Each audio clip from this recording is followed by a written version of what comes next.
Самый нахуд. Отвечу на вопрос, а точнее предложение, оставленное в комментариях по поводу слова «зугалха». Это слово образовано от существительного «зуга» со значением «разговор», «веселье», «песня», а с помощью буквы «л» от него образован глагол со значением «разговаривать», «петь», «веселиться». Эта же форма может быть использована в качестве повеления, обращенного ко второму лицу в единственном числе «зугал» – «говори».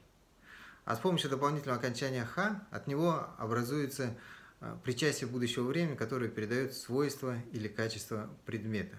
Именно в форме этого причастия все глаголы бурятского языка указаны в словаре. Это такой не самый очевидный момент, но его необходимо уловить для того, чтобы прочувствовать бурятский язык. Разберем этот момент на примере глагола синонима дуарха со значением говорить, разговаривать. Буквально это слово переводится как издавать звуки, поскольку состоит из двух частей, ду – звук и гарха – исходить. Заметьте, именно исходить, а не издавать, поскольку издавать будет гаргаха. Но где же тогда логика? Для того, чтобы ее понять, вспоминаем о том, что гарха – это причастие. В предыдущем видео про саламат я говорил о том, что бурятское причастие – это составная часть конструкции из трех слов, в котором оно стоит посередине. Например, ду гарха тынгыри – небо, которое издает звуки в смысле того, что оно имеет такое свойство. Эта конструкция аналогична конструкции зоохэ шанагын тогон, то есть котел, в котором сварили сметану. В русском языке в таких конструкциях требуется дополнительный предлог из или в, но в бурятском языке этого не требуется.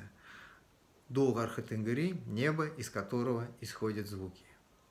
Если добавить дополнительный контекст с отсылкой к будущему времени, например, «угодр дуарха тынгыри», то причастие гарха начинает передавать смысл потенциала к будущему действию. То есть «угодр дуарха тынгыри» – небо, которое завтра прогремит.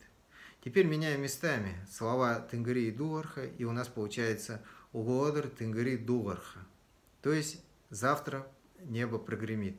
То есть причастие гарха в данном случае начинает уже выполнять функцию глагола в форме будущего времени.